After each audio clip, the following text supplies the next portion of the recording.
All right, my friends, welcome back to the comeback journey. Peter Trovato back here with me. What's going on, Big Nick? How you Super doing? excited for round two. We got cut off a little bit in the first time, so I know. I had to come Yeah. back. So last time we covered, the basics of your childhood and your living situation and the things you struggled with, as a child, and we kind of went over that for both of us. Yeah. So I think now is the time to explore some deeper ideas Yeah. and just see where it takes us. Absolutely. So Excited for it. first, I want to touch on the fact that one, you are relatively young Mm-hmm. and you are a homeowner. Right. So how long was that process? Like how long did it take for you to get to the point where you were like, okay, like I'm ready? Okay. Well, I think it was kind of like a realization at one of our first houses. My brother and I lived in Del Cerro, so like one of the coolest things ever happened. One of the most awesome That was houses. the house with the awesome backyard? Yes. Yeah, I remember that place. Yeah, like the giant house on top of Del Cerro Hill. We stood out like a sore thumb because it was 5 college students. Like, what the hell are they doing? Like in a multi-million-dollar home, and it was because we had technically 6 people living there. We only had 5 on the lease, but. And it was, it was a trap house. We were doing some things out of there, and we just stuck out like a sore thumb. But to answer that question, we started realizing how much we were paying rent at that place. My brother and I kind of added that up. Not to say like how everybody is, but like we just put that together and we're like, holy shit, we're paying $60,000 a year for rent. I mean, that's all of us combined. Mm-hmm. But then we were just like, well, if we just, then we moved out into another place, with Sean Hardebeck, mm-hmm. one of our good buddies. And, we still got to hook up on rent, but we're just still thinking like, okay, like, imagine if we just put this rent, added it up and put it towards a down payment, towards a house. And we started looking up into things called house hacking. Mm-hmm. So what house hacking is basically, you find somebody that's very trustworthy, it's like a life partner, business partner, something that you're gonna like, you can trust this person with your life, because like this is not something like, if they back out on you, you're kind of, not to say you're screwed, but it's definitely a financial burden at that point. Mm-hmm. So, me and my brother obviously were close. Right. We're gonna help each other out in whatever way possible in our lives. And so we kind of just put our money together. We were just like, yeah, let's buy a house. So, we started looking around. My brother been in the insurance game for a long time. He knows a lot of loan officers, a lot of real estate agents. He works with a lot of them. And so he knows like, a good amount of them that could help him out. Pick, one of his good friends to help us out with the mortgage. And basically we just found out a good spot that was well developed. Like, we did our research. We found out like, what we wanted, what our price range was, what we can afford. And, it kind of, not to say it just fell in our lap, but it was just a golden opportunity. Like most people, I've talked to a couple homeowners, they said, they looked for months and months and they finally found the right spot.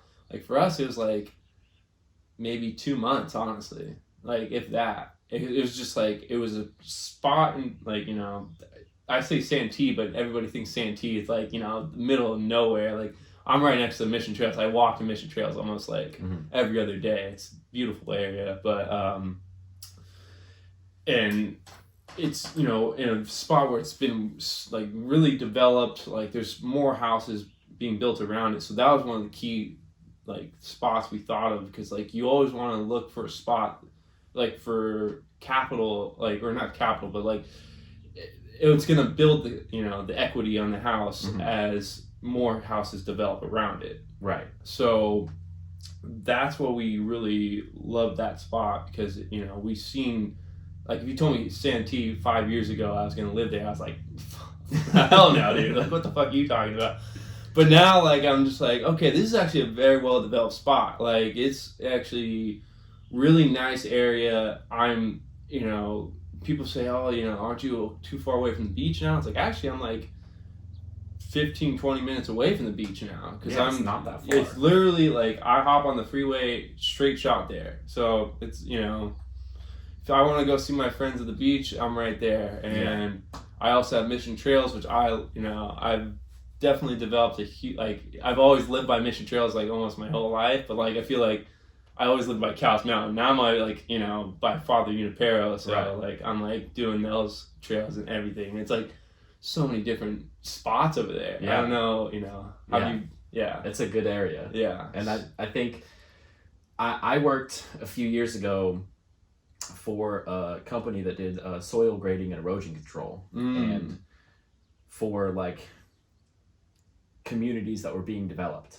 Right. And one of the locations that I worked at was the community that went up on Mission Gorge, right kind of down the street from you. KB Homes put it up. It's on, like, if you, let's say you get off of the freeway and you make a left, like you're going towards your place, and it's on the left side of the street. And it's like a bunch of houses that just went up a couple years ago. And, you know, I listened to the Bigger Pockets podcast. Yeah, I love Bigger Pockets. That's where I first heard about house hacking. Yeah. And, you know, I think it was on there where somebody was like, yeah, man, you know, if Chick-fil-A puts a location there, like, you know, it's a safe bet to buy property. And, you know, Santee got a Chick-fil-A not too long ago. So. Oh my gosh. Chick-fil-A and In-N-Out. I drive next to each other. I drive by it all the time now, like going to work, and you know, ever since COVID. I mean, even with COVID not happening before that, it was packed. But like even now, like it's almost like a parking lot. It is insane. But I drove. No, it's all right. I drove by. I was down there in Santee with my mom the other day, and we drove past the In-N-Out, and the line was like all the way through the Kohl's parking lot. Insane, yeah, nuts. Oh my gosh. So, but that's awesome, man, and it's cool. Like, so you mentioned like the house hacking. So it's you and your brother, and then there's somebody else there as well. So how we did that is, you know, me and my brother, we're paying the mortgage together, so we're house hacking that together, which describes, you know, we combined our money. Like, for everybody listening to this, we combined our money to put a down payment on the house. I mean, there's multiple different ways of getting a mortgage. Sometimes, you know, if you talk to a loan officer, they can actually give you a loan without even paying a down payment. Obviously, there's different ways of doing that. But, you know, we did a kind of a traditional way of doing it. And so then we also have our third roommate, my buddy Alex, who is just paying rent. But like, he, you know, always says, I love that I'm paying somebody I know now. You know, I mean, I didn't know how he would feel about it at first, because, like, you know, it could be a touchy subject. You know, like, oh well, I know the house owner, so maybe you can hook me up with, like, you know, a good deal on rent. It's like, you know, I think he's got a fair share. Like, we definitely pay more, but at the same time, like, he's paying his fair share of rent. You know? Yeah, that's cool, man. So, that's my next step, is, you know, getting my first piece of real estate. Yeah, we were talking about multifamily homes, man. Yeah, that's where it's at. Multifamily homes. Yeah, so I've been looking, and because I'm going to Arizona next year, and you can get a fourplex in Arizona for like $400,000. Yep. And, bro, and you can start profiting on that instantly. Right. Yeah, like at the very least, that's gonna negate any payment that I have to pay towards my own mortgage. Yeah. So I'm either gonna be living for free or making a little bit every month. Yeah. And, you know, I have this idea in my head of like a specific type that I want, with like 3 units connected, and then the 4th unit set a little farther back, and that'll be my spot. No connecting walls or anything.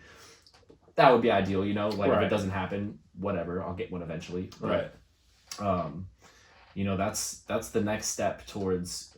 That's the next step on the ladder to achieve financial freedom. Yeah, absolutely. You know, so and I just am in the middle of you know, I don't know if I've completed this step, but like I'm in the middle of taking the step of, you know, building my own business. And so that's if you had told me 6 months ago that I would have a fully scalable business that took up minimal amounts of my time to run and maintain, I would tell you that you're crazy. Right. And going beyond that, a business that I developed fully. Yeah. I did the entire thing, and with the help of like a mentor, but absolutely. But the whole thing is like I made it. Right. And so to go from like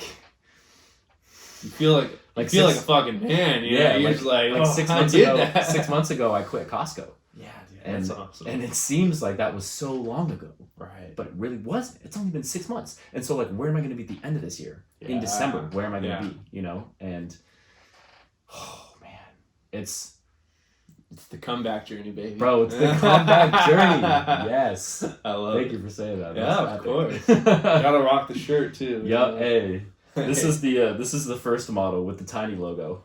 I like it, you know. I like it. I have so many of them, bro. I was wearing one the other day talking to my girlfriend. We were like FaceTiming, and she was like, "Do you have a podcast today?" And I was like, "No." And she was like, "Oh, you're just wearing the shirt?" And I was like, "I wear it all the time." Rep it all the time. I rep my shit. I wear it even if I don't go anywhere. Yeah, like they're comfortable shirts, you know. Like I was, you know, we were talking about like right before this. I was like, a lot of my clothing in my closet, you know, like not to say I don't like it, but it's like, you know, we just discussed how like everything not to say everything, but a majority of the clothes in my closet are like gifts, and you know, not to say I didn't pick them out, so I don't like wearing them, but it's like I'd rather much have my own brand where I'm repping my stuff, you know, and it's funny how like I think as you become more entrepreneurial minded, things like that, you start thinking for yourself like that, and you're like, holy, like I'm wearing this, you know, this Nike shirt, like not to say not to knock Nike, you know, but it's like. But it could be like, this is my shirt, you know, right. This is my, like, this is right. This is my brand right here. Like, yeah. I'd much be more excited for my brand, wearing it, repping it, and then to see somebody else wearing it, I'd be stoked. Yeah, you know? dude, when you walked up the driveway, I was like, yo. Exactly. Yeah, I'm a little bummed. The dude that makes these t-shirts is, he's moving to Texas. And so he was like, I could still make them for you, but like my guess is like I would have to pay for the shipping to get like order 100 t-shirts. How much is that going to cost to ship them all from, you know, like, so I might have to find a new plug. But, well, I mean, it was going to happen eventually with you moving to Arizona. Right, so, right. So I want to find like an easier option, but like this guy that makes these t-shirts is like, he's a really nice guy and he lives 5 minutes away and he makes them at his house. So like when I got these, I got 50 shirts, and I was like, he was a regular at the restaurant, and so like I was talking to him one day, he's like, yeah, I make t-shirts, blah blah. I was like, cool, bro, I need 50, what's up? And he had them like 4 days later, and he was like, yeah, bro, cruise by, and just like ready to go. And I was like, this is legit, let's go, you know. So but I think, you know, in order to grow, you kind of have to be faced with like, and this is just a minor example of like, things don't go your way, you adapt. And so like I was gonna hit him up and be like, I did hit him up, I was like, let me get like 100 stickers and like 50 more t-shirts. And I was like, I don't know if I can do it, man, I'm moving, he leaves next week. And I was like, oh wow, all right, that's a tall order. Yeah, so I was like, all right, man, I guess I'll find somewhere else. But yeah, I agree that it's cool to like have something of your own, you know. Absolutely. And it's different than like, it's almost the feeling of like when you first move out of your parents' house and you get that taste of freedom. You know, it's like a similar vibe to that. Right. When you start something. Right. And you have that, and you're like, this is mine. Right. And like, you get that feeling when you like move into your first apartment. You're like, this is mine. Yeah, I can do whatever I want. Right. And it's the same thing with business, bro. You can literally do whatever you want. The world is your oyster. Right. Like, you know, like you have so much creativity to use and like utilize. Yeah. Like, I think something that I finally have been realizing more with, you know, talking with you and Jeremy and, you know, seeing Cody and just like a lot of people, it's like kind of like a light bulb going off in my head is like social media. Like, I've never used it before. And I think we talked about it a little bit before, how I was like scared of using it. What do people think? And I'm just kind of like, it's my social media. Like, who cares what it, like, you know, if they don't like it, they can unfollow me. It's not like, you know, they're held captive to look at my You know? and the other thing is, the other end of that is like, there will be people who 100% resonate with what you're putting out. Exactly. And those are the things, like, this is like the quality over quantity thing. Like, would you rather have 20,000 followers who might click like but don't comment, don't engage with you, or would you rather have 500 followers who are super loyal and like really support what you're trying to do? Right. I'll take the 500. Yeah. You know, like any day of the week. Yeah. And so it's, let's see, where you said, because you're in this program, right? So you're like, you said you're in 3 weeks. Okay, so when this airs, you'll be in the 9th week. Oh wow! So I'm intrigued. Oh so yeah! I'm gonna like go back and listen to this. Yeah. And like see where you're at when it airs. You know, like I'm super excited for you. It's I have like a week left in this mentorship program, so I'm now like we took the training wheels off type thing. You know, so it's like a little nerve-wracking, a little overwhelming, but also like super exciting. Absolutely. So it's I obviously, you know, you're probably gonna fall your face a couple times. I can't tell you how many times anybody's done it. I've done it so many freaking times. Me and Jeremy were just having a discussion about that. Like, I was talking to my friends, you know, about financial literacy, things like that, and like, you know, either scheduling a call or just, you know, just casually talking, and all of a sudden, like, I just get ghosted. It's like, these are my friends. Like, man, that pulls on the heartstrings. Like, you know, if it was somebody like, let's say, like, I don't care about it, but like, I think it's like when you have like a deep attachment to the person, you're like, oh man, I've known this person since childhood. Right. Like, we've been good friends, and all of a sudden it's like, nah, dude, I just don't want to listen to you anymore. It's like, man, like, and you almost want to apologize. It's like, what am I apologizing for? I'm just trying to like show you what I've been up to. That's like this gets into like the speaking your truth and like owning your power. You know, and that's the thing, is like, when you start on this journey of like self-discovery and on the road to like being a successful entrepreneur, you learn like who's really riding with you and who's not, you know, the doubters and, you know, the believers. And even if it's some of your really good friends, like a couple of my really good friends like criticized me for quitting Costco. And they were like, dude, what are you doing? You're an idiot. Like, that's such a good job. Why would you ever quit that? Like, go back. And like, I'm like, bro, no. Like, stop trying to kill my dreams. Like, oh, dude. But it's, you know, you kind of have to. And not necessarily, like, they're still your friend. Like, something I've been realizing is, like, those people are still your friends. Like, they still care about you, but in that way, they, like, especially, like, how I realized for my parents, like, my parents think I'm crazy in a way for doing something like this. But at the same time, I realized that it's their perspective. Like, they just want me to be safe and secure. You know, they want, they think that's the better route. That's the, you know, easier, safe, secure route, you know. And it probably is. It is. Easier, safe, secure route. Absolutely. We'll put a blanket on you. We'll put you in the corner. You'll have 3 meals a day, and you can, you know, you can live the rest of your life till you're 100 years old. How about that? You know? How about that? How about that? Yeah, I think my mom was kind of feeling the same way, and until I went to her and I was like, Mom, I just got my first sale. Let's go. For my own business. And Yeah. she was like, no way. And like high-fived me, and I was like, yes. You know, and I've been like super lucky. My mom is of the mentality of like, do whatever you want as long as it makes you happy. Absolutely. Just don't like take that as be lazy and like mooch off of people. Yeah. You know, like do whatever you want, but like just make sure like you're happy and you're taking care of yourself. Be like a, you know, a person who brings value to like, you know, other people. Right. You know? Right. That's be a, what's the word I'm looking for? Something, a member of society. productive member of Yeah. society. I couldn't think of the word productive. I'm like, oh my god. I need some alpha brain. Where's Joe Rogan at? Dude, that guy's on another level. Did you hear about him signing a contract with Spotify? Mm-hmm. Dude. Yep.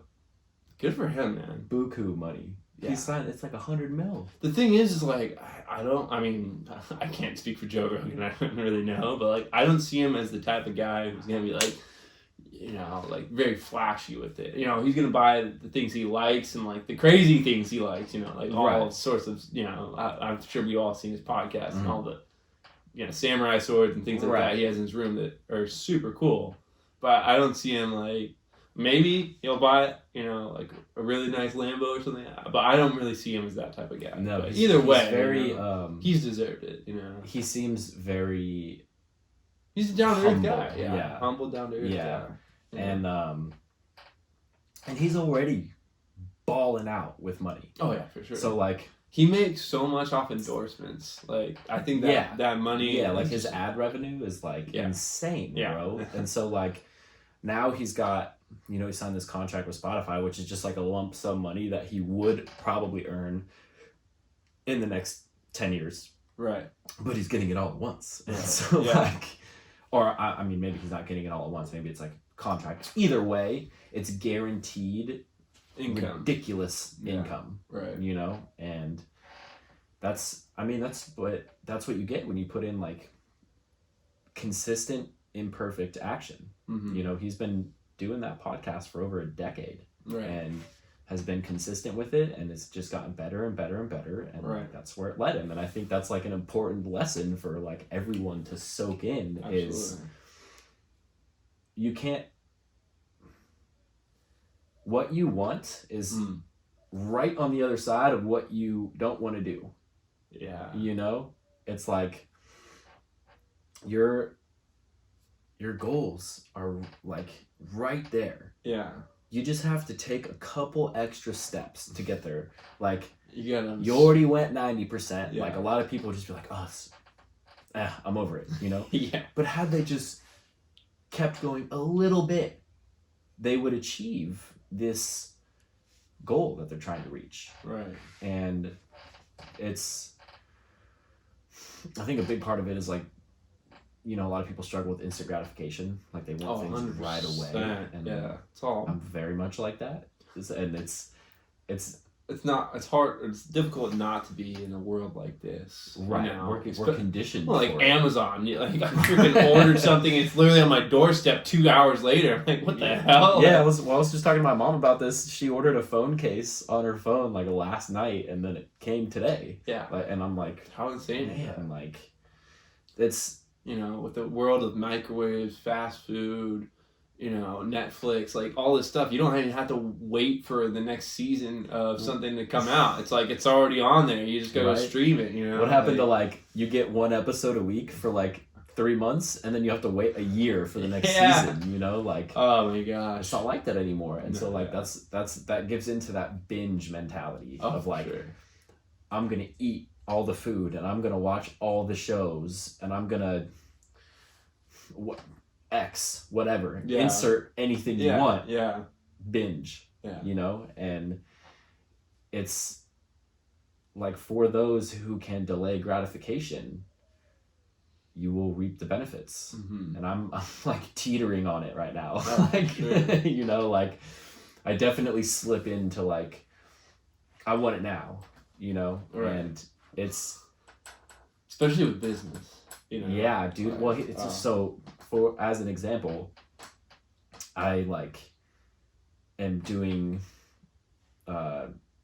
like lead generation, you know, trying to absolutely. find people, and I I did it for a day. Like I spent like hours, not like 12 hours, but I spent a few hours like going in and like reaching out to people and grinding at it and like nothing. And I was like, yeah, you know, but then I'm like, it's been one day. Right. You know, no, like, yeah, be realistic.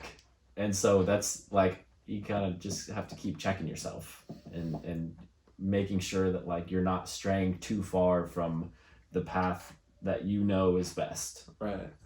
And because if you're on this path of delayed gratification and then you slip off into instant gratification, not only are you going in the wrong direction, but you're moving a lot slower. Yeah. And so like, it's like a bad pivot. Right. And then you got to pivot back. Yeah. And then, you know, so it's hard, man. But I think in the long term, it will outweigh anything that I've ever done. Right. Absolutely. You'll look back at it and you'll be freaking so proud. Right.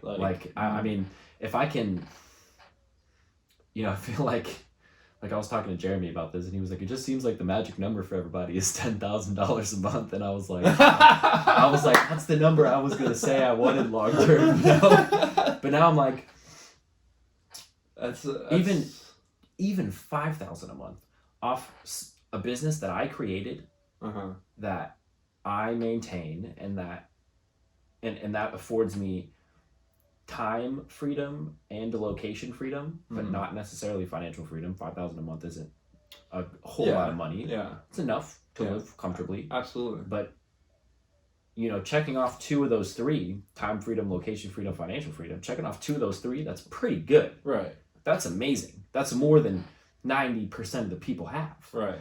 And so to get to all 3 of them, that's like my definition of success, is having the freedom of all 3 of those. Right. Time, location, finances. Absolutely. So, and I was going to say, I think that's something I really preach to is, you know, do what makes you happy. You know, like a chef doesn't become a chef because he knows he's going to become rich off it. Not many, you know, like, right. Not to knock any chef, but I'm just saying a chef is a chef because he loves making food. He loves, you know, what he does.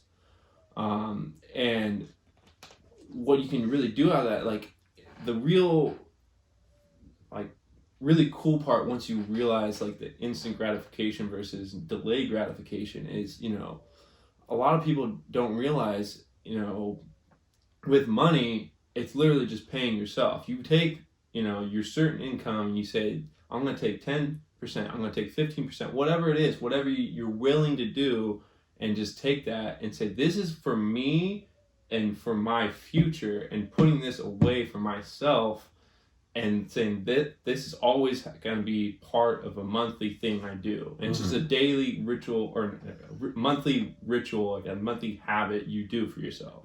It's like how the IRS does it, you know, they take out of your paycheck, you have to pay yourself as well. Because, you know, that way, when you're doing something like that, you're letting that money compound over time, and that's how you create financial freedom for yourself. It's not just, I think the huge misconception of it is like, I have to have a bunch of money to invest and to make become financially free. It's like, no, let small increments of like very, like not to say very small, but just like small, like parts of your paycheck. Even over $100 a month. $100 a month, you know, like it's like, it's so, like, I guess it's mind-boggling to me because, like, you know, why do you think people who, you know, win the lottery go broke after, you know, because they don't have that financial literacy. They don't understand they need to be having money working for them in some type of way.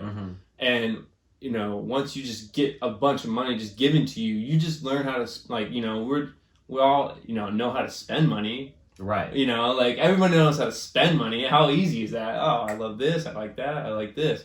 But to really sit down and just, be like, okay, this portion of my money is really just gonna like grow in the market. And not to say like, I'm not much of a person in stocks. Like I like stocks, but at the same time, I'm more of a person who's principally protected and things like that. So like when everybody was talking about like the Roth IRAs, their 401ks and things like that, I'm like, well, I'm really sorry to hear your shit's dropping in the market. Like mine was principally protected. It's like it's never lost. It's only gained when the market goes up. And I was like, that's where I fucking love it. And people were like, well, what's that? How do you get that? I'm like, we've never been taught it before. And that's when I was telling you about that phone call I had like a little bit before this where that dude was like, dude, you just blew my fucking mind. And I was just like, yeah, nobody tells us this shit. And I was like, that's why it really resonated with me. I was like, somebody needs to be like,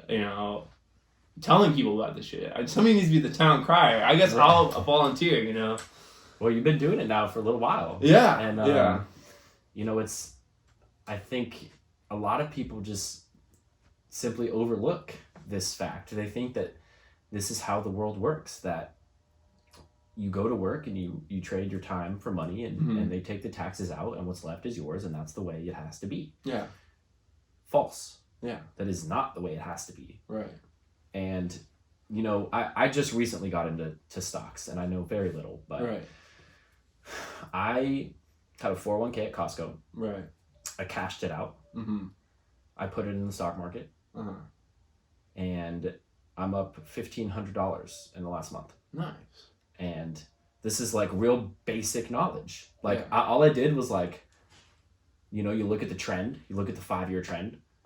It was constantly going up. Right. And then it dropped.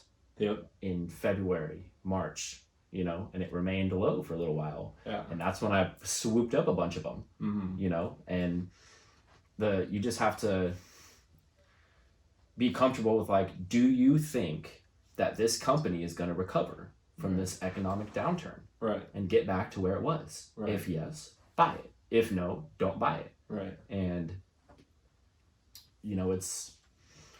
that's the extent of my knowledge. Right. I don't, like I have a couple friends who are day traders and they are way more I'm not multifaceted with it. For me, that's where I think you're sacrificing financial freedom. Or not, time freedom. You're literally having to constantly wake up in the morning, look at stocks, and like eventually maybe you'll make so much money that you'll be good. But for me, it's like I'd rather put my money into something where it's just guaranteed like tax-free income. And like, not to say like people, when I talk to people about that, they're like, oh, Roth IRAs. I was like, no, like there's other things out there. And it's just like, they're like, what? I'm like, well, like, let me tell you. Let me tell you, like, so it's just so funny that we were never, we'll be taught about how Christopher Columbus sailed, the ocean blue in 1492 in school, but, we don't even learn one single thing about, not to say like just investing, but just like how money can really benefit you. Right. And how can it impact your life? Right. How, or even like other things like, mental health. How beneficial would it have been if you were in a class where they're teaching you about this shit where, it's okay to, have like, I'm not say like it's okay to have depression, but like it's a part of life to have like you go through like, shit in your life and it's gonna make you really sad and like, that's how every human being is a human being. Like, right. Yeah, man. It's like, and here's the thing. Like you just said, like this is a guarantee in life that you're gonna have some ups and some downs, and the downs are probably gonna be pretty bad. Some of them, and yet in order to gain guidance and support with that, you have to pay for it with like therapy or some kind of coach or mentor or whatever, but the thing is like, for one, if you have somebody that's sacrificing their time and they're you know, providing you with all this value, you should pay for it. Right. But on the other hand, what if they integrated this topic into middle school? 100%. You know, it may mitigate some severe, maybe not severe, but it will mitigate some mental health issues down the line because you were more well equipped to deal with these as they arise. Yeah. And, you know, I like going back to the finance thing, like I took a personal finance class at Grossmont College when I was 18. How was that? Dude, I did not take it seriously at all. Yeah. I was like, I took it because I thought it would be an easy class. And like, I just like, I feel like, I mean, I just smoked a blunt every day before I didn't pay attention, you know, and I didn't, like, I'm sure I could have learned, like, my teacher was really cool and he knew what he was talking about, but I didn't, at that point in time, did not care. Right. And, but that's the thing is, like, they don't offer that in high school. No, not at all. They don't offer, like, how to do your taxes or what the taxes are. Why are they taking out taxes? Like, why is it important to save money? Like, to be prepared. You know, there's that statistic that like a large percentage of the country doesn't have $1,000 in the bank in case of emergency. 60% of 40-year-olds and above don't even have $500 to their name. Jeez. See, that's fucking insane. That's scary, man. Like, I might be, for people who are listening, it might be a little bit lower, but I know it's around the 50 to 60 percentile range. So yeah, but that's still over half the fucking population. Like that's ridiculous. Like I think one thing I always tell people is like you gotta have before you even start like investing or putting money to like, you know, let it grow. You want to have an emergency fund set up. Yeah, like have that safety net. Something like, you know, if you lose your job, like times like this where you lost your job. Something happens, you get hurt, whatever it is, you need to have some type of, like, you know, something saved up where you can take care of yourself for, you know, at least, like, you know, 5 to 6 months at least. And here's the, like, with the current situation, you know, like, the government's bailing a lot of people out. Yeah. Like, with unemployment, well, me personally, I'm getting about the same on unemployment as I was at my job. Right. Which is like $4,000 a month. Yeah. Nobody's going to want to go back to work. Nobody's going to want to go back to work. But here's the thing, right? They've ruined it now because people are going to get so accustomed to this and they're going to, eventually everyone's going to go back to work, right? And then down the line, they may expect the government to bail them out again.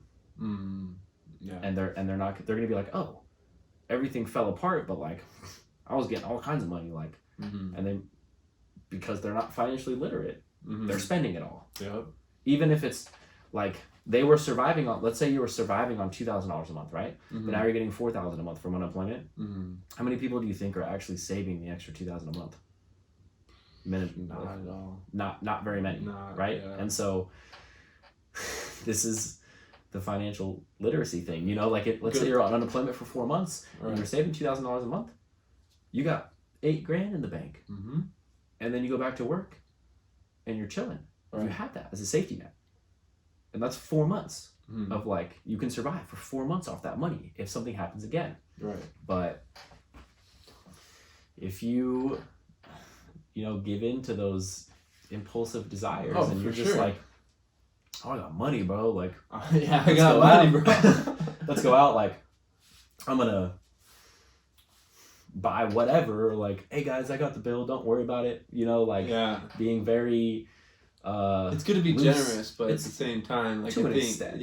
I was just gonna say, but you can also be generous with a lot of other things, your time, right? You know, like, it's not all about money. Yeah. And that's unfortunately like such a big stressor in people's lives. Oh, for sure. Is like probably one of the biggest, right, is money, like, that people stress about. And I know for me it is, like, right now I'm not too worried about it. Like I said, like, the unemployment thing didn't really affect my income. I'm making almost exactly what I was making at my job. Right. And so, like, it didn't affect me financially at all.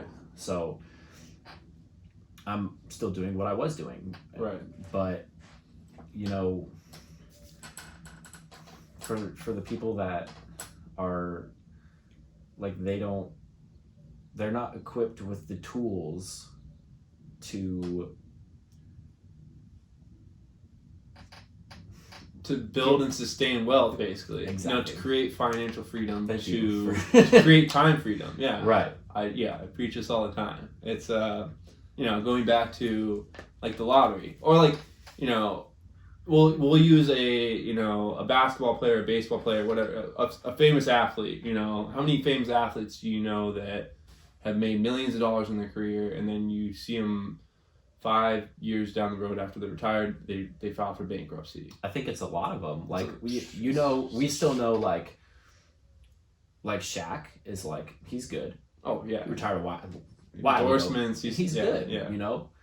But he's also very smart with exactly. Super smart. So like, have you seen the show Ballers on HBO? Yeah. With The Rock. Yeah. And like that kind of gets into that a little bit of like, it's these players that they get all this money and then they buy all of this stuff, mansions and Ferraris and all kinds of stuff, and then they bunch of liabilities, right? And then they retire and they're screwed because they don't.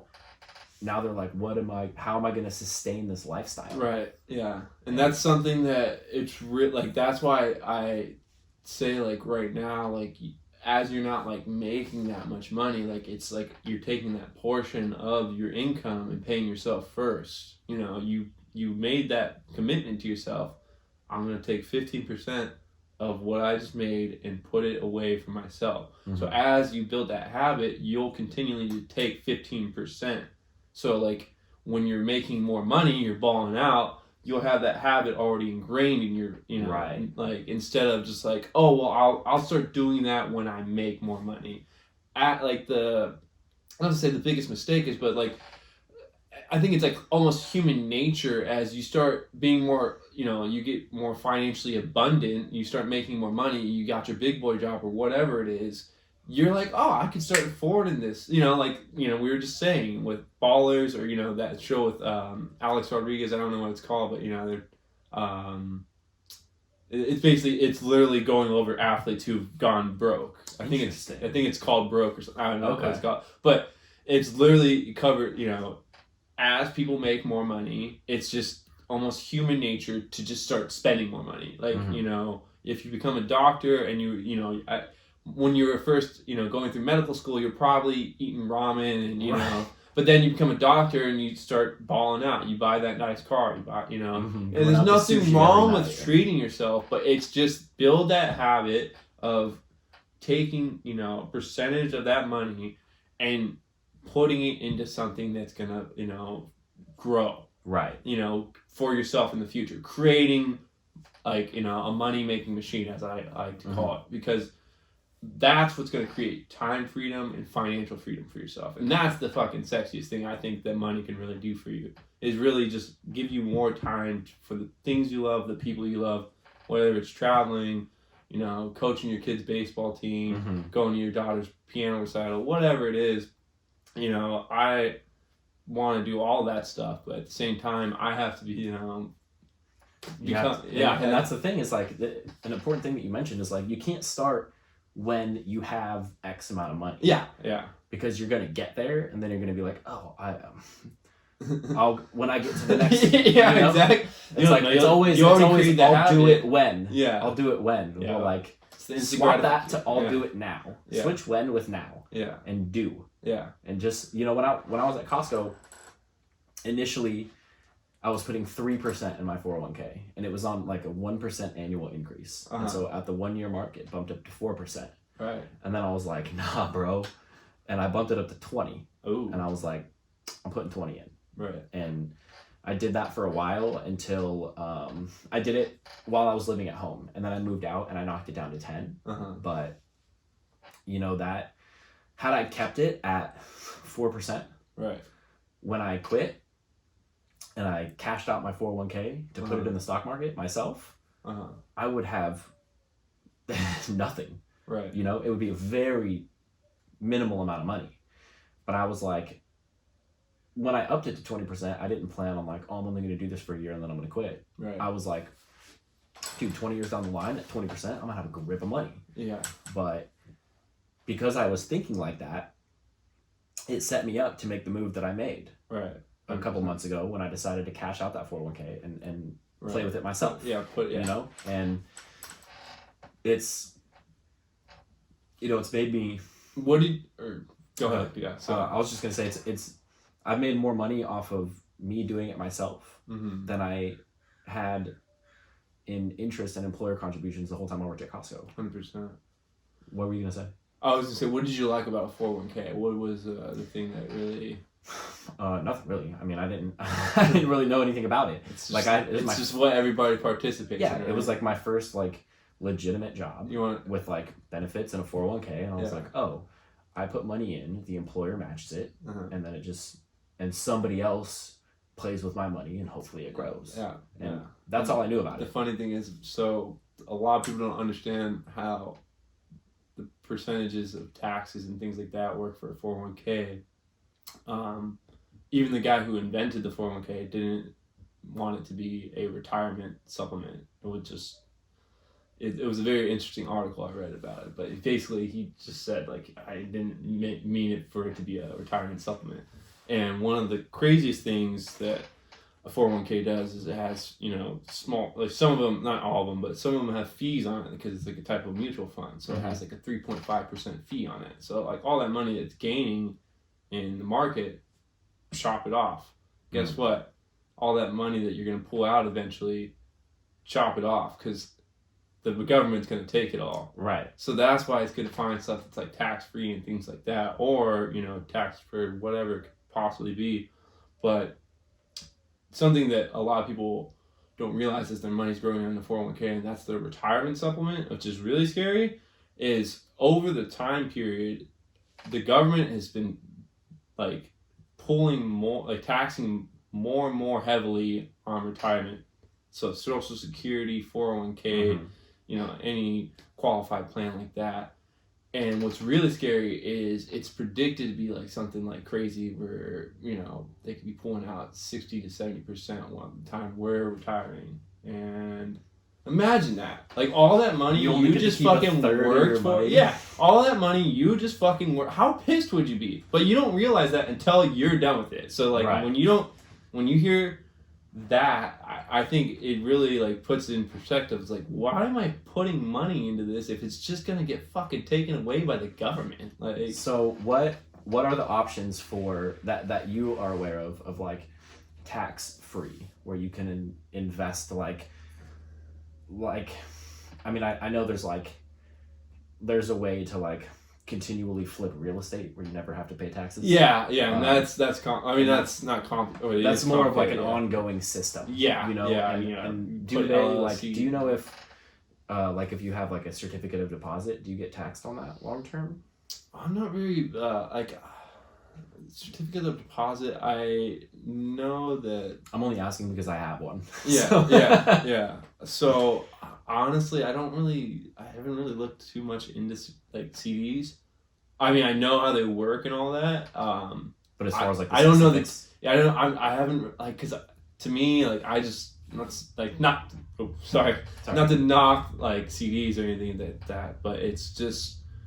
It's really hard to find an interest rate that's going to be good for you. You know? But it's definitely better than just letting your money just sit in your bank account. Yeah. Because that's obviously just it's losing money with inflation. Yeah. So the reason I have a CD is because I applied for a business credit card. Right.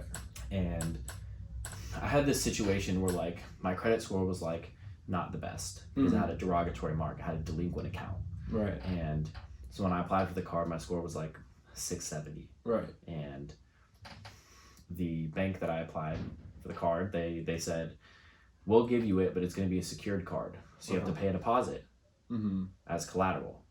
And however much you give us as collateral is going to be the limit of your credit card. Right. And so they were like, we'll put it in a CD though, so you're still getting interest on it. Yeah. It's like 0.01% or something like something super low to where like I put $1,500 in it and like I get it out in a year and it'll be $15 that I made. So you said you had 0.01% on that? Something like that. So let me do something real quick. So your money's gonna double in 72,000 years. or I'm sorry, 7,200 years. So so don't use CDs. So one of the things that I love about that one book I gave you is it talks about the rule of 72. It's a very simple mathematical equation where you're basically taking 72 divided by the interest rate. So this could either work against you or with you. You know, like my interest rate on my house is 3.2. So know it's gonna double. That means like the mortgage is gonna double in whatever 72 divided by 3.2 is. Okay. So that's what I just did right there. You said, 0.01%. So I just did 72 divided by that. It's $7,200. So that's like, think about what 7,000 years ago, what fucking Genghis Khan was ruling the world or something like that, So it just puts into perspective. Yeah. Okay, so what am I putting my money into that's gaining interest that's going to be helping me, but while I'm still fucking alive, Yeah, right. Like, it just like the simple mathematical double. So I'm not a math genius at all. I can hardly tell you 72,000 from 7,200. I definitely mess up with that all the time. But I know how money works in that way, and like, how money doubles and things like that. So that's something I really learned, like, where am I going to find something with like 8% interest? That's, like a high yielding thing where it's like, but it's still safe. Right. Yeah. So. Yeah, that's the game, right? Is finding like the biggest ROI possible while mitigating as much risk as possible.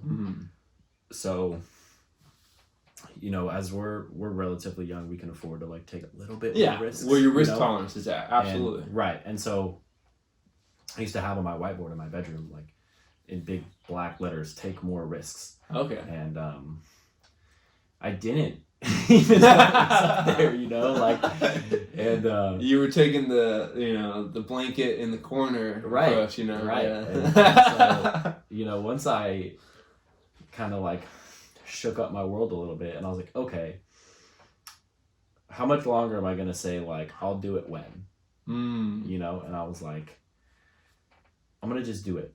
Yeah. I'm gonna just do it now, and we'll see what happens. Because the worst case scenario, like, and this applies to, investing money or like going all in on a business for yourself or whatever it is. Like, yeah, that's how life works. You can always get another job, and as long as you don't go bankrupt, like, obviously don't put all your eggs in one basket. But right. Like, diversify.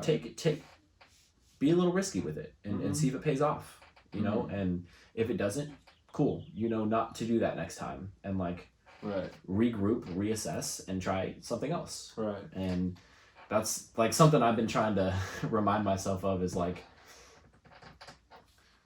there is no failure, only lessons. And like, you only fail if you give up. Yep. That's the only way to fail. Yep. Is to give up. Yep. So I'm trying to like will myself forward, and I love it. Keep in mind that I have an image of where I want my life to go, and I can see myself getting there. Like, I know, like, I have a pretty detailed approach of how the next 3 years of my life is going to go. Nice. But if for some reason it like hits some snags and some curves and some detours, like whatever, right. I'll figure it out. Right. But adaptability is like I'm like picturing this now. Like, what if I hadn't signed up for this aligned entrepreneur mentorship program when I did, and I'm sitting here twiddling my thumbs, not doing anything, right. waiting to get my job back at a restaurant that I don't want to work at, and then I hit, like when I first decided to move to Arizona, I was like, oh, okay, yeah, I'm gonna stay at this restaurant, and then I'll move to Arizona and I'll get a job at a restaurant out there, and like I'll just keep doing that. Right. And now I'm like, dude, that sounds awful. Like, 100% don't want to do that. I might get a job at a restaurant like a couple days a week as a server, just to like have a little bit of extra income for the time being. But like, now that I've gotten this taste of, I can do this on my own, I don't want to go back. Mm-hmm. I don't want, like, I'm too far. I've come too far to turn back, you know, like I'm too far separated from the reality that I once had, which is not that far behind me. Yeah. It's like a couple months, you know? And I think that this pandemic that has shocked the world and tanked the economy and put so many people out of work and closed all these businesses, you know? Right. It's, you know, it's a perspective thing, and that's not to minimize the destruction that it's caused. It's a lot of people have died, families are hurting, businesses have been closed indefinitely, some forever, you know, but it's an interesting thing. I was watching, somebody tagged me in a video on Facebook. It was one of my the sous chef at the restaurant I worked at. Oh, really? And there was like a mini documentary done. This guy came to San Diego and interviewed some restaurant owners in San Diego about like how this whole thing is affecting them. And this documentary just came out like a couple weeks ago. Right. And one of the restaurants was the Pioneer. Right.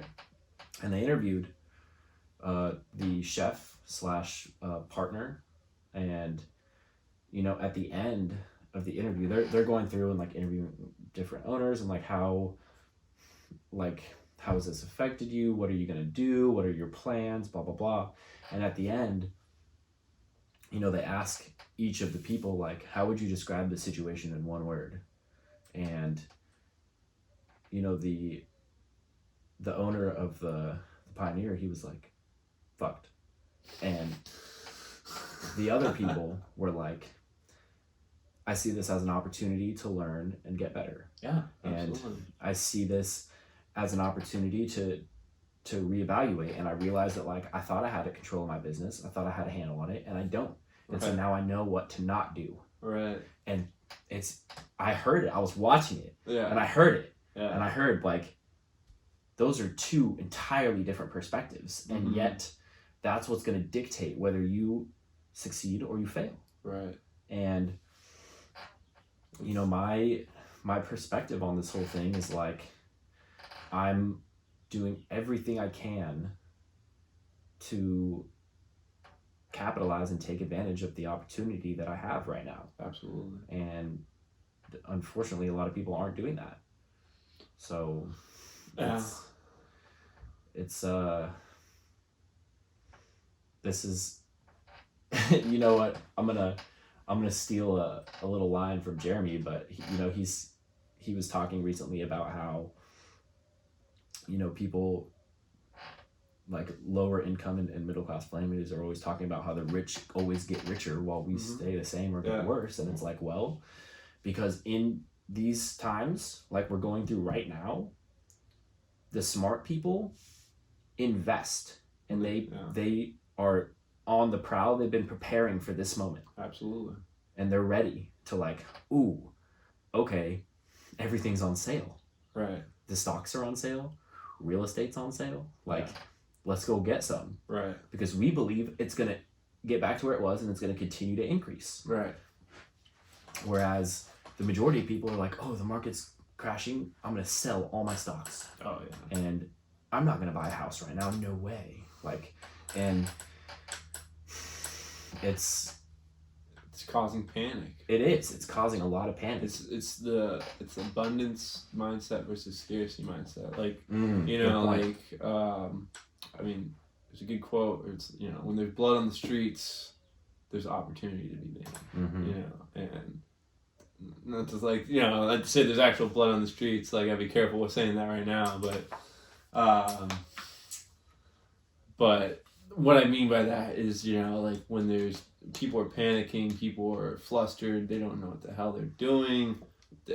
And I was talking about this with my roommate, like actually yesterday, is I think it's like human nature to really go into like, this is permanent. Like, my struggles right now is just going to be permanent for the rest of my life. Like, and it's so funny how we think like that, because it's like, it's probably only going to last like a year. Right. And then we're going to, you know, shit's going to bounce back. Mm-hmm. We'll be good. Not to say everything's gonna be good, but you know, hopefully we'll all learn from this. We'll grow. Right. And that's usually what's, you know, bound to happen. But we just get in this mindset of permanency of like, you know, oh my God, I'm gonna have to. How am I gonna survive through this? How am I gonna live? You know, it's almost like, you know, I sometimes get that when I, you know, go, like when I don't go to the gym for a while and then I go back, I'm like, fuck, like this is, I'm struggling right now. Like, yeah, it's like I normally could just run like 5-7 miles, and I'm like, I mean, that was hard, but it's like, oh, okay, it was good. But like, you know, if I don't go to the gym for a while and I try and like, you know, lift some weights, I'm like, damn, this is heavy. Like I used to be able to lift this. Is this how it's gonna be forever? Like, oh my gosh, you know. And it's just like the same thing with anything in life. You just have to like have a good relationship with time and just realize that as I grow, as like time compounds, I'm using it to my favor. Whether, you know, it could be any aspect of life. It's gonna grow. You're gonna grow, and it's gonna become better. And like, there's no permanency. You know, and I think. And this is an assumption on my part, right? But the people right now during this economic downturn that are saying, "Oh no, what am I going to do? Who knows when things are going to go back to normal?" Yeah, these are the same people that last year were like, "Dude, I'm riding good. Oh yeah, I don't have anything to worry about 100%. ever." Yeah. Like we're on this constant incline in jobs and productivity and income and all that. We're on that like, bull market for sure. Right. Yeah. And like, it's never going to end. Yeah. But like, all good things come to an end. Yeah.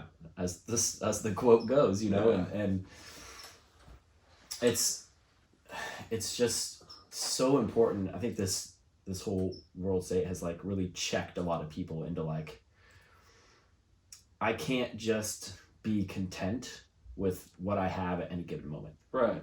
Like I need to be prepared. I need to be working towards something more. Right. Because when this happens again, and it will, right. Maybe not a global pandemic, but like you never know. The market's gonna crash again. Yeah. When it does, are you gonna be in the same panic you're in right now, or are you gonna be more well equipped to deal with it? Right. And I hadn't even thought about it prior to this, you know. But, for sure, nobody does. But I had, well, in the sense of like. In my head, I wasn't like, this concept of like, oh, we're in a really good economy and now it's crashed and I don't know what to do. Like that wasn't even on my radar. Right. Like I had no knowledge of it at all. I was like, I have a job. And that was the extent of my thought into it, you know? And that's what school is ingrained in our brains. Right. Yeah, I have a job. I'm fine. Right. I got a good job. And like, I'm thankful that the events in my life lined up the way that they did, to where, you know, in late January when the Level Up Collective was made, like I hopped into it and I learned a little bit about money and how to make it work for me. Right. And you know, in the end of March, you know, I got this information of like, it's as easy as downloading the app Robinhood, transferring money, and buying the stocks that you want. And I was like, I don't know. I think it's a little more. Not saying like not that. Yeah. It is that simple. I'm not saying like go in blind. Yeah. But it really is as simple as downloading an app and putting some money on it, and obviously like do your research. Right. But like I'm thankful that I learned about that when I did. Yeah. Very minimal information, but I was able to use it in my favor. Right. And so now I feel I'm more well equipped to deal with this when it happens again down the line, whenever 8, 10, 12, 15 years, whenever, after we bounce back and you know, we go through these ups and downs in the world. And I'm more confident in my ability to withstand the downs. Yeah. And maybe not get so ego inflated on the ups. Yeah. You know, that's the hard part, is like checking your ego. Oh, 100%. Yeah. It's a struggle, bro. Like the traps are everywhere. Like the ego traps, man. you don't even, I feel like a lot of the times I don't even realize it, you know, and I'm in it and I'm like, I'll be having a conversation, even like with, this just happened a couple days ago. It might have even been yesterday. Yesterday, the day before, but I'm like talking to my girlfriend and she said something and I responded basically saying, you're wrong. Ooh. And now here's where it gets tricky, is because in all fairness, she was wrong and I was right. Right. And she said I was wrong. And I was like, are you mad at me? And she was like, you just always have to be right. And it's really annoying. And I realized that, like, I was, like, low-key trying to, like, assert my dominance over the situation. I could have just been like, actually, like, it's not, like, what you're thinking. Like, let me tell you why. I was just, like, flat out like, no, you're wrong. Yeah. And, like, that was, like, me trying to be like, I know what I'm talking about and you don't. Ooh. And had she not called me, because she called me out. She checked your ass. She checked me, you know? And so I was like, oh, okay, like, yeah, don't be like that, because it doesn't. It's not. Oh, I would say, like, I think there's. Okay, so how do I word that? I mean, there's definitely nothing wrong with being right in a situation, but I think that there's definitely a way where you can approach it where you're saying it like you're kind of asserting your dominance and you're just saying, yeah, fuck you, you're wrong, I'm right. And there's a way where like, hey, I might be wrong, I might be right. We should like examine. Let's look at this like from, you know, the facts or like the solution or like what is the actual like let's explore. Yeah. And so in this particular case, it was like a black and white. Yeah. You know, but that's the difference between like being confident and cocky or arrogant, you know, and maybe that's not the best example, but those, like, being confident in what you know, but also like willing to accept that you don't know everything. Yeah. And that's an important, and I reference this book all the time. For all y'all people out there. Oh, Jordan Peterson. Yeah. Jordan Peterson. Yes, sir. That's the book. It's a good one.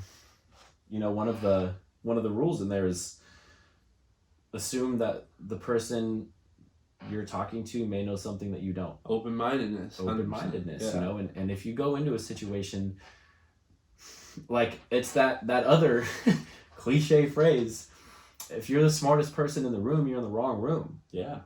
Like, you want to be learning from the people that are where you're at, and you don't, like, if you're always in a situation where you are the alpha and you know everything and you're telling everybody what to do and you're always right, but like you're a tyrant.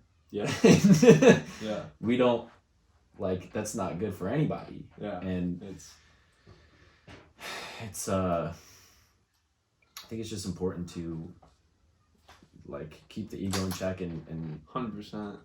And if the circumstances in your life humble you, like, accept it. And just be like, I've been humbled. Yeah. Okay, you were right. Yeah.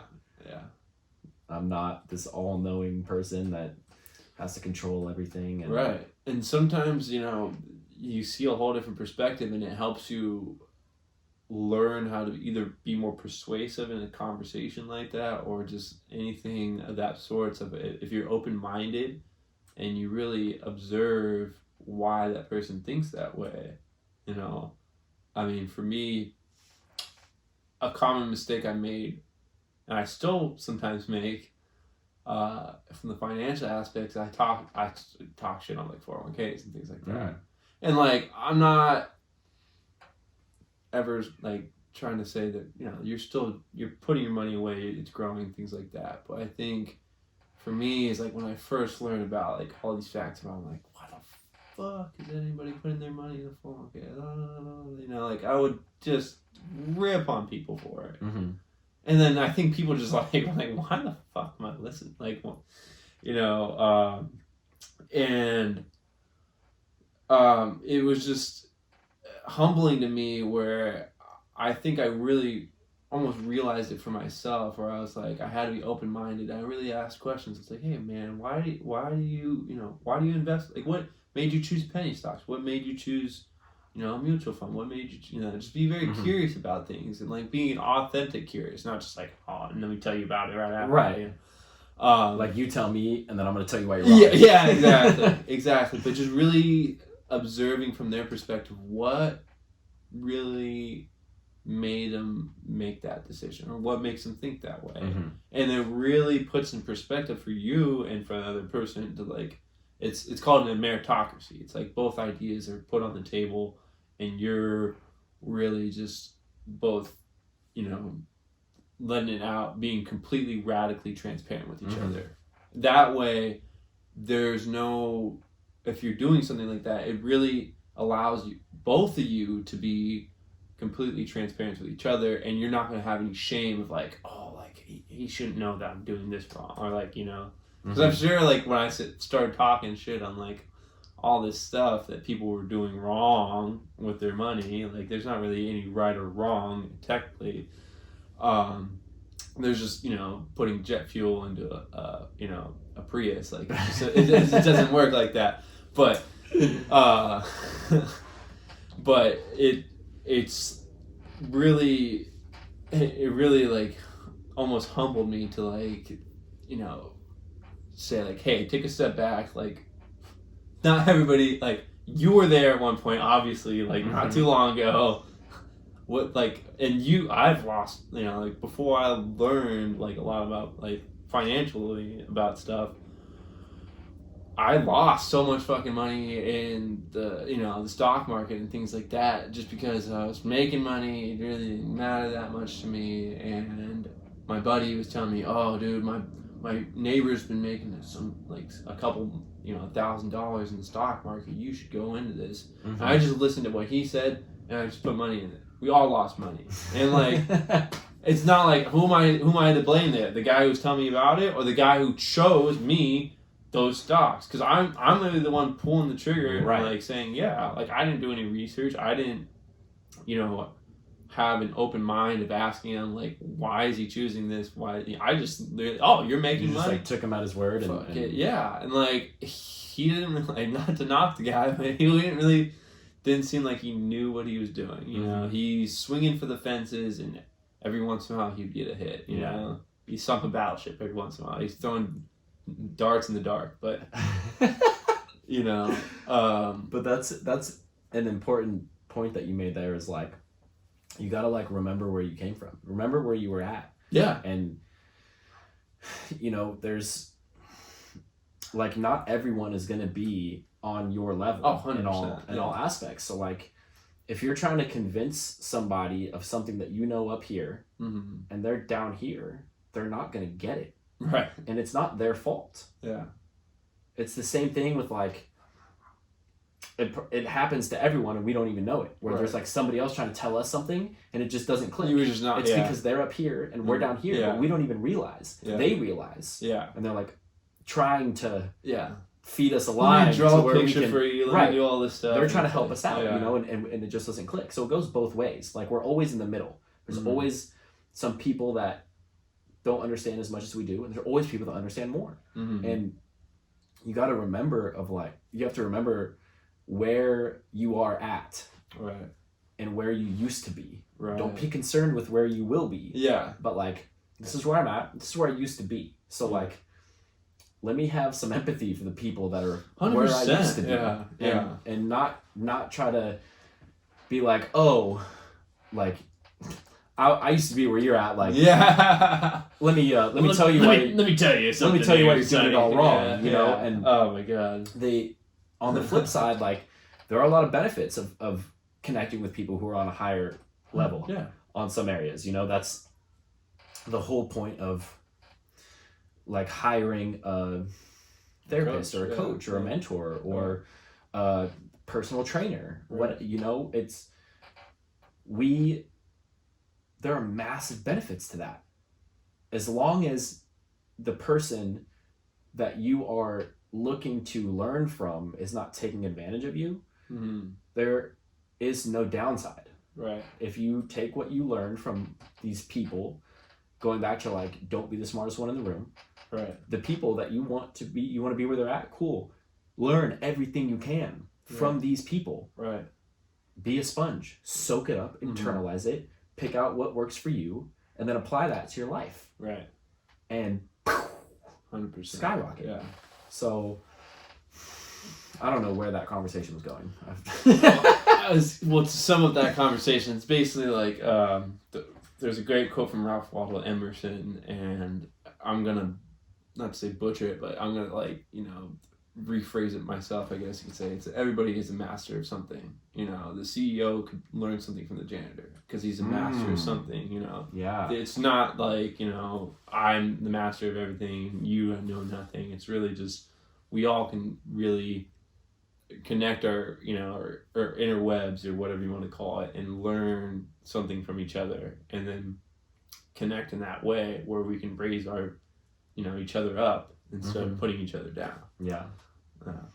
There's one other topic I want to touch on on this podcast. Yeah, absolutely. And it's I think a very controversial topic at the moment, but I guess the initial event is not controversial at all, right? The George Floyd incident. Mm-hmm.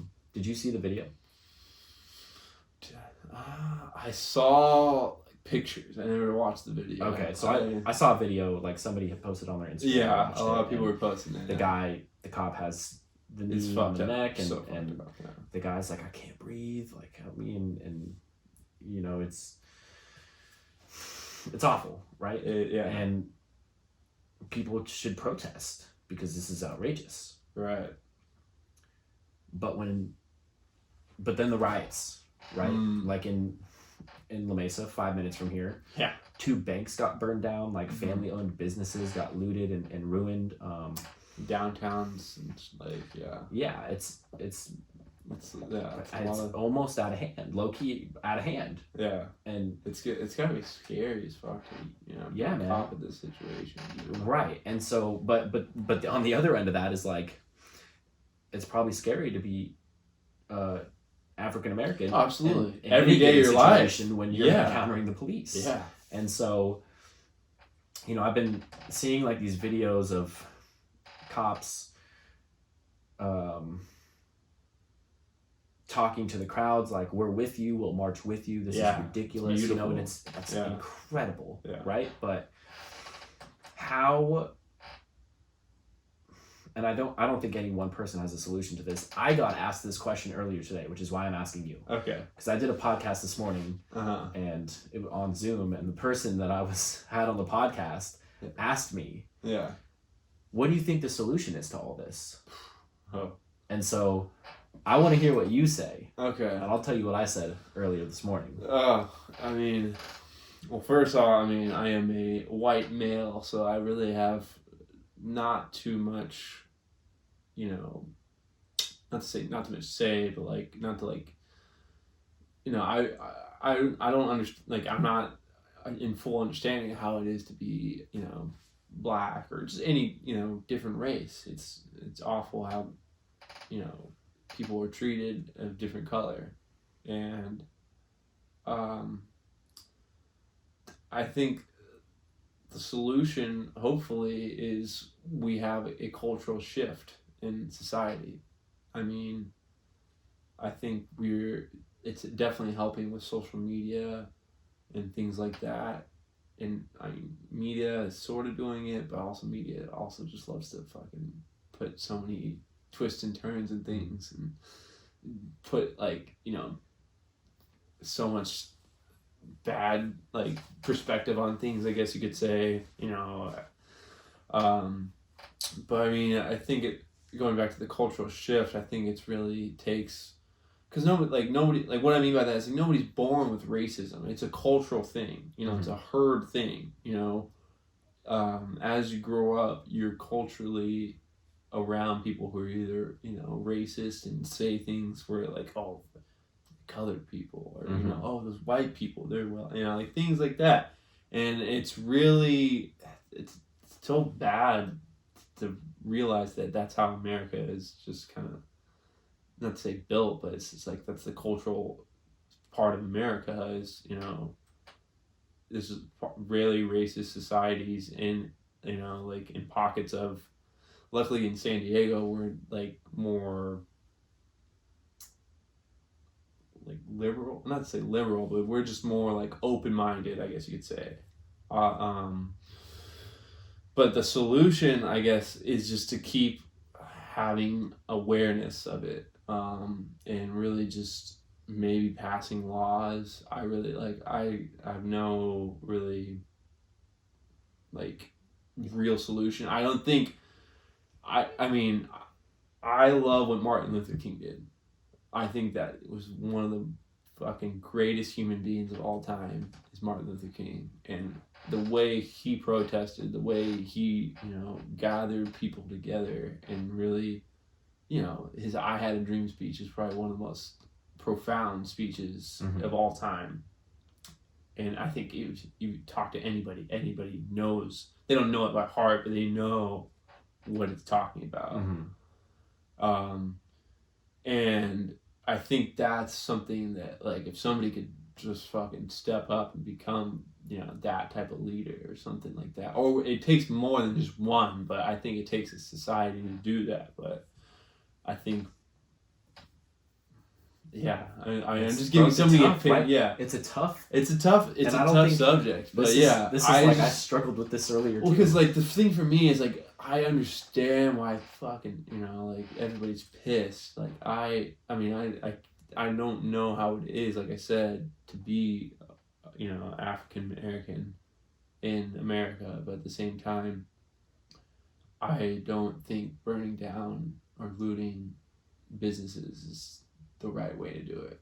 I mean, I understand that that's how they're getting the message across, but like to me, it's like, what did these people do to you? Like, what did this business owner do to you? It wasn't technically them that... Right. And that's the tricky part is like, there are quote unquote like casualties that are going to happen, you know, and some of the casualties are like family businesses and people that are getting beat up on the streets. It's like innocent people, And I think the like, and I want to like tread carefully here. That's what I'm saying. Like as I was saying that, I was like, oh my gosh, it's an impossible question. I just wanted to see. Like, you just want to see me struggle. A little bit. And I think it's like there is this issue of there's still this big issue of inequality, right? Where and again, you know, like I'm like a white male and I grew up in a, not like we weren't well off, but we, like I had food and clothes and we went on some vacations, you know, so like I was comfortable. Right. Yeah. And to see the video of this man, you know, cop knee, neck, and he dies, like on a human level, that's awful. It doesn't matter what race, who that person it's was. Fucked up. Yeah. And like, let me rephrase. It's awful that it happened to this man, but had it been a 6-year-old white guy or a 20-year-old girl or a 60-year-old woman, it would still be awful. It would like but I think because like adding on top of the awful act itself, the fact that these people that have been systematically oppressed for so long, and it continually happens, and these episodes are getting highlighted now because of social media and how readily available news and all this is. Like, we see it much more now, and I think it's building to this point, or maybe it's already at this point where like people have had enough. And unfortunately, the downside of that is buildings getting burned and people getting hurt along the way. But maybe that's what it takes to make change. Maybe not. Maybe, I don't know. I don't have the answer. Well, I'm just saying, there's no right or wrong answer in protesting. Obviously, like I mean, there's no right or wrong answer technically in life, you know. It's just what happened. Right. It like, how do we can't change what happened. How do we move forward? Right. And like, there are nobody seems to know how to move forward, and there's so many conflicting views on it, right, as to like what is right and what is wrong, and what's justified and what is not, right. And it's this is, you know, I saw this video on TikTok, and it was like a skit of like this guy going to the movies, right? Yeah. And it was like the year 2035, and he's like, finally they made a movie about 2020. I've been waiting for this. Oh God. And it was like, you know, the global pandemic, and the market crashes, and Kobe Bryant dies in a helicopter crash, and George Floyd gets murdered by a police officer, and then there's riots, and there's like, we're on the brink of war, and it just seems like all of this stuff. Fucking earthquakes there. Right, and it's a crazy world that we live in, you know, and I think the best way is to just like try to have as much empathy as possible for the people who are suffering more than you. Absolutely. I think that's a great perspective to have. One thing I will say is, I think whatever happens out of this, I think it'll make us stronger as society. Like, I think that's really what's like hope, like that's what I'm like trying to gather together. Like, whether it's COVID, whether it's, you know, what happened to George Floyd, I think honestly, like, not to say like it's good that all this shit's just crashing down on us, but it's almost like, you know, it's like if your business is like just like getting fucking smacked and keeps getting clapped, and like it's like you just keep learning. So like when you finally just push through that and you like start getting a little momentum, you finally, you know, you become better. You don't, you know, it's not like you weren't like ever, what's the word? You basically, like, society's definitely going to become better out of this. Like, we will evolve. We will evolve, exactly. In that perspective, we're going to evolve out of this, and we're going to become. I've been seeing my my older brother on Facebook, and he's like, I'm like proud that he's my brother, because I see him like actively speaking up about this, specifically like the protests and all this going on right now, and I didn't know that he was so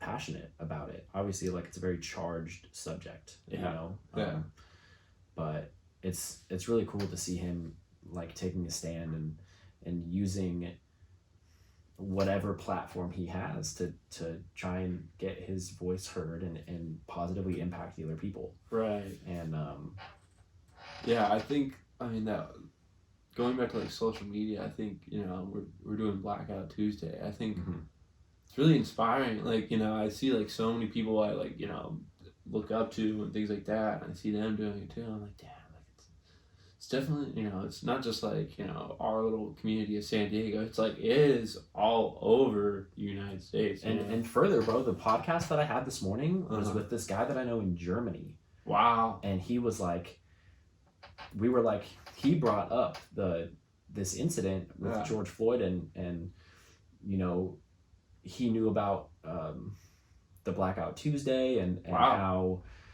you know, he was like, I think it's, I don't remember exactly what he said, but he was the one that brought up the topic, and so this is like a global thing, and I think that's knowing that is going to have even more of an impact, making a societal shift in not just our, like, you know, not little United States, is putting it into every, you know, country in the world. That's awesome to hear. Yeah. So it's they're crazy times, man. Yeah.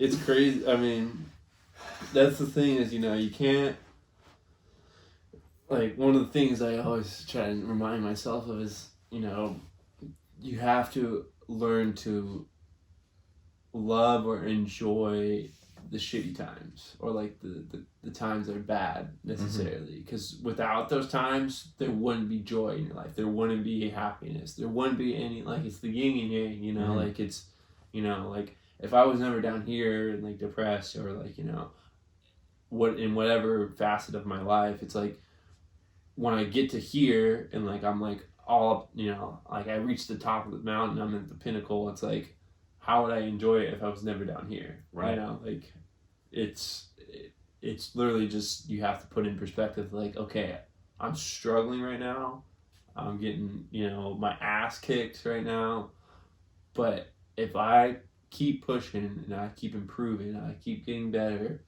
I will eventually get to that pinnacle or reach that spot I want to be at, and I will look back at that time and fucking love the person I became, Bro, I think that's the perfect spot to end, man. That was a nice little speech right there. Oh yeah. So what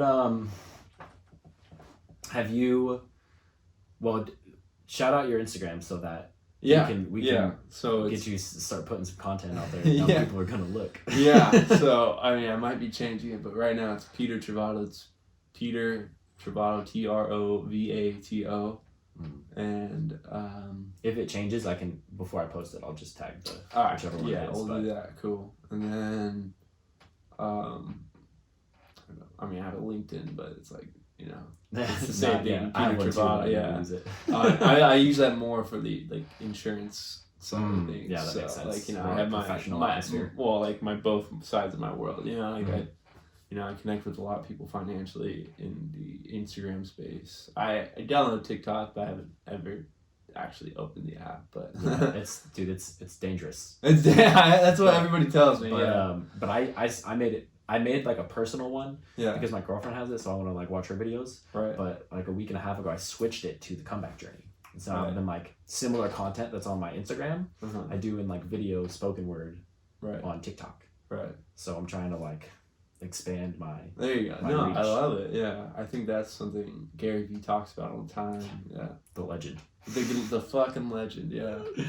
God, I love that guy. But yeah, I guess to shout out another thing is, like, if you want to ever get one of those books that I gave Nick or anything like that, I'd be more than happy. It's one of the best personal finance books I've ever read in my life. A fifth grader could read it, and I honestly am so certain that it's going to be one of those books that changes how society thinks about money. It's called How Money Works, Stop Being a Sucker. And if you want it, you can either call Nick or DM him, or you can text me. My number is 619-866-7172. So don't be afraid to ask for one of those books. There's no strings attached. My whole message is I want to spread financial literacy. I am a financial professional. I do that for a living, but I just really want some people to understand, or not some people, everyone to understand how you can have money work for you and become financially free and create time freedom for yourself. It's a beautiful thing. It's fucking powerful. That's a noble pursuit, my friend. That's absolutely. And he's not lying. Like, he will give you the book for free. This man drove to my house and dropped one off on the front porch.